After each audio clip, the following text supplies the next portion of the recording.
must obey laws, but so do galaxies. In fact, every particle, every organism, every planet, every galaxy follows fine-tuned laws.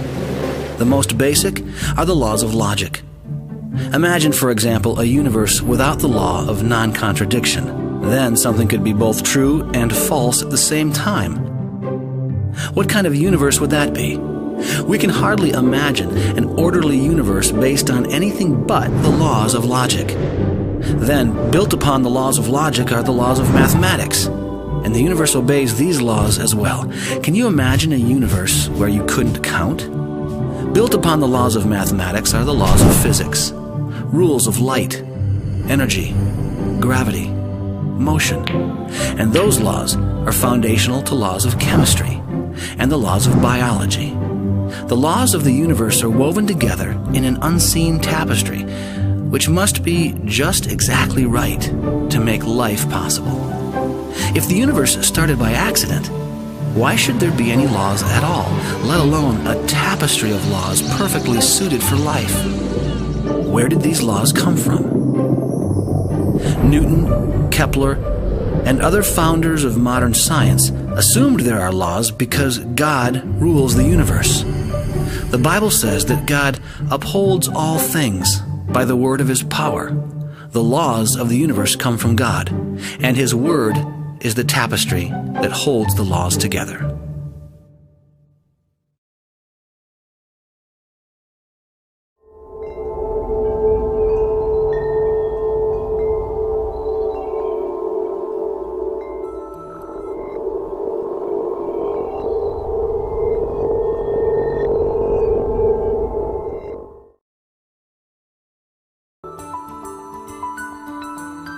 Did you know that everything in the universe is made from only about 90 kinds of atoms?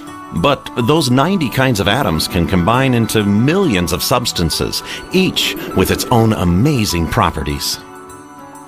Consider the carbon atom. It's the most versatile building block in the universe, from lumps of coal to sparkling diamonds, from leaves on trees to human skin. All these have one thing in common. They're built up from carbon. No other atom bonds like it. Like a cosmic game of Tinker Toys, carbon links together into a host of different structures, millions discovered so far. Carbon's unique properties make possible the molecules of life. Change its properties just a little, and life itself would be impossible. The water molecule is just as amazing. Every chemist knows water is special. Unlike other common liquids, when water freezes, it floats, not sinks. If it didn't, when lakes froze over, the ice would sink and kill all the fish. All living things depend on water to transport oxygen, to move food, to remove waste, and the list goes on and on. Change the properties of a water molecule just a little, and life would be impossible. Atoms are so intricately designed. How did they come to be in the first place? The Bible says the infinite Creator made the building blocks of the universe, perfectly designed so life and the universe could exist.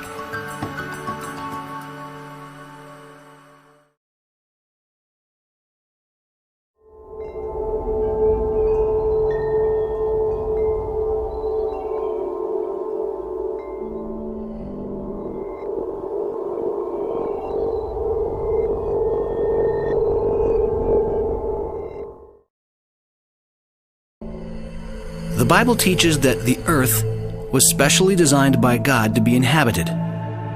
The earth is ideally placed in the galaxy to protect us from harmful radiation. If the earth were in the center of the galaxy, or stuck in a globular cluster outside the galaxy, radiation would be a real problem. The earth is also the right distance from the warming rays of the sun. Our world is neither too hot nor too cold. Even the tilt of the Earth seems ideal to regulate heat.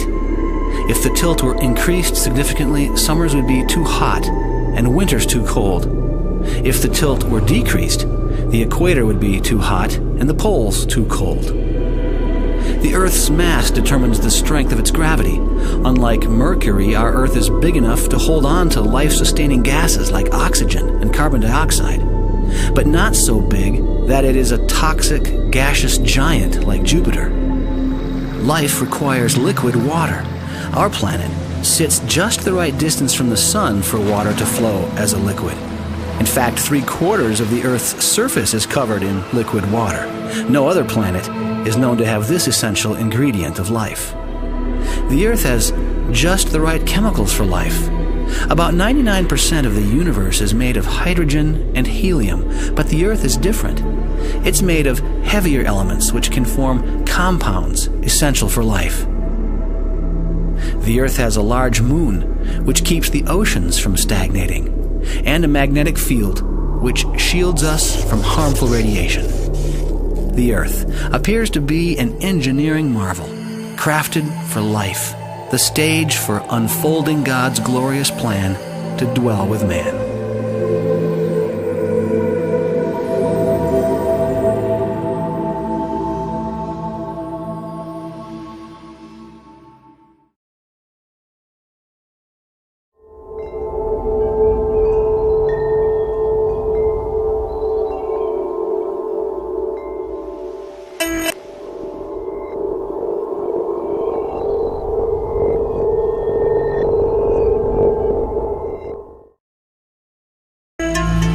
If you found an ancient clay tablet with strange characters washed up on the shore, you couldn't read it, unless someone had cracked the code. But you'd still know the letters represented a language, even if you didn't know anything else about the author or his civilization. Language is recognizable, even if you can't read it. Take Morse code. It has 3 basic parts: dots, dashes, and spaces. These 3 simple parts are combined to represent letters. There are 26 letters in the English language, which are combined to form over 400,000 words. Those words can, of course, be combined into an infinite number of sequences or sentences. There is evidence that DNA represents a language. 4 basic units, called nucleotides, combine into a code for 20 amino acids. From those few amino acids, the body forms more than 100,000 proteins. Even if you can't read DNA, it still has all the hallmarks of language, a language that biologists are just now beginning to crack. Every tiny cell in our body is packed with 3 feet of DNA, 3 billion nucleotides. The similarity between DNA and human language is uncanny. In addition to codes, both use similar techniques to pack, access, rearrange, copy, and translate information. DNA seems to represent a language, the language of life. An unseen author, the creator of heaven and earth, has left a testimony of his existence in the DNA of every living thing.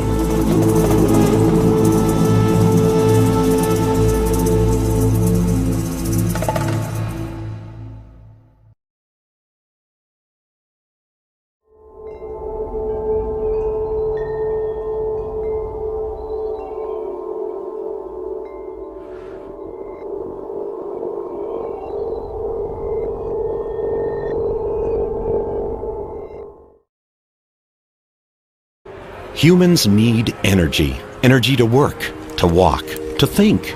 Our cells even need energy when we sleep. And God provided a tremendous source of continual energy, the sun. The sun has all the energy we could ever need, but no human or animal on the planet can get its energy directly from the sun. Plants, on the other hand, can do exactly that. Every leaf of every plant has the ability to convert sunlight into energy, energy we, in turn, can use.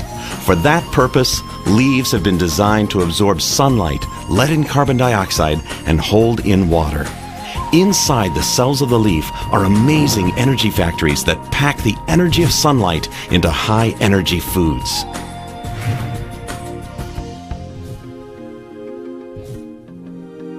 Some molecules absorb sunlight. Others open and close portals. Others transport things. This sophisticated chemical factory performs hundreds of separate steps in perfect harmony. A symphony so complex that we have not yet fully fathomed it. Dozens of scientists are still working around the world to figure out the individual steps. And all this happens in millions of cells in every blade of grass every day of the year. And plants do much more than that. They produce oxygen. They provide homes for animals. They slow down erosion. They hold moisture.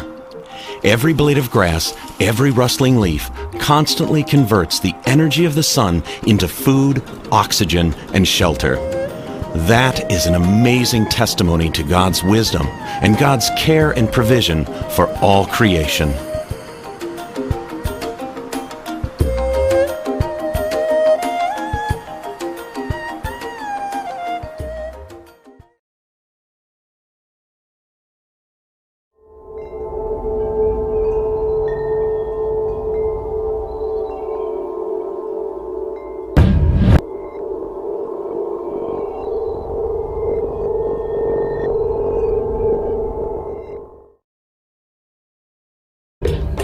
The sun, created on day 4 of Creation Week to rule the day, to give light upon the earth, and to mark signs and seasons. Astronomers have found only a handful of stars anything like the sun. It is among the top 1 percentile for mass of stars. It's an ideal size to support life on Earth. Not too small, not too big. A huge red star would swallow the Earth, and a blue-white supergiant would blind us. The sun is an extremely efficient source of constant energy. Every second it produces enough energy to run 1 billion major cities for 1 year. Secular astronomers believe that the sun formed from a nebular cloud of dust and gas 4.5 billion years ago. If true, as the gases collected, the sun would have spun faster and faster, like an ice skater pulling in her arms, and in this case, it should be rotating once every few hours. But in fact, the sun spins only once every 25 days. The sun is well behaved as stars go. Sure, it has a few flare-ups now and then, but some other stars have super flares, 100 million times worse than the sun's biggest flares. Just one super flare would destroy life on Earth. Stars also blast hot gases into space called coronal mass ejections, or CMEs. These CMEs would cause radiation poisoning and death on Earth. But our sun's CMEs are mild by comparison to other stars. And not only that, the Earth, unlike the Moon, is surrounded by a protective magnetic field. When this field is disturbed, we can see the results. It's called the Aurora Borealis, or Northern Lights, a beautiful reminder of how God has created and protected the Earth.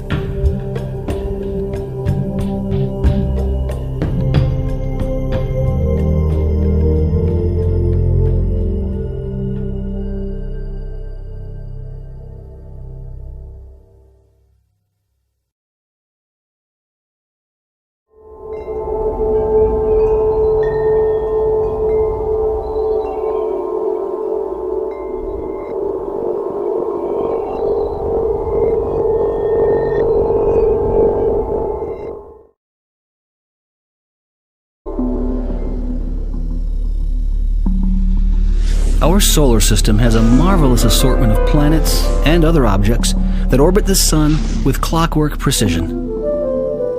Mercury, the closest planet to the sun, is a cratered, barren world with temperatures up to 800 degrees Fahrenheit on its sunlit side.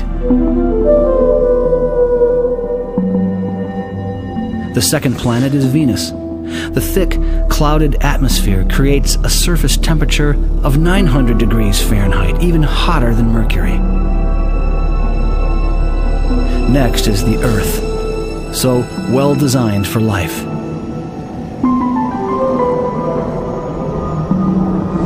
Mars, about half the size of Earth, has mountains, valleys, and canyons, but no liquid water on its surface. Mars has 2 small moons, each only a few miles across. Farther out are the gas giants. Made of hydrogen and helium, they have no solid surface. Jupiter, the largest of all the planets, is 11 times the diameter of the Earth and has more than 60 moons. The Great Red Spot is an enormous hurricane, over twice the size of Earth. Saturn's amazing rings are made up of billions of moonlets orbiting Saturn's equator.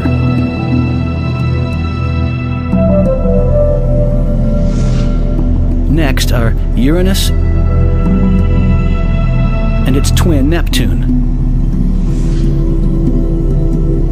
These planets have strong magnetic fields.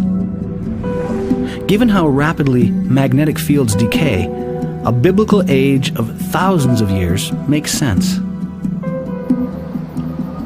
Also, in our solar system are comets, small chunks of ice and dirt that orbit in elliptical paths, losing material every time they pass near the sun.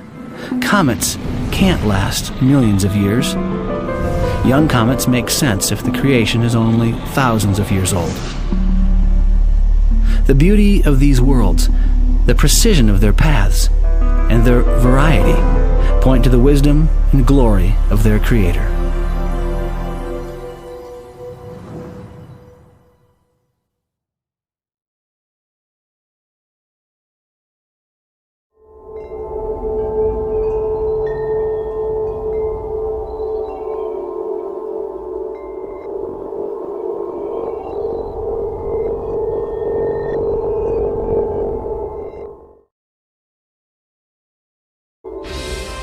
Consider the stars of the night sky.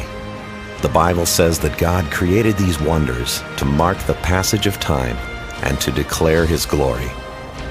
As the earth spins, the stars rise and set with clockwork precision. Stars are incredible sources of energy, glowing hot globes of hydrogen and helium gas. Our own sun puts out more energy every second than 100 billion nuclear bombs.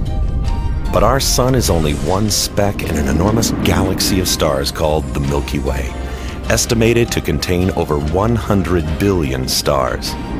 But the Milky Way is only a grain of sand amidst a sea of galaxies. An estimated 100 billion galaxies are in the visible universe alone. Just imagine the power displayed every night, produced by 100 billion galaxies, each with millions to trillions of blazing stars. Yet God just spoke them into existence.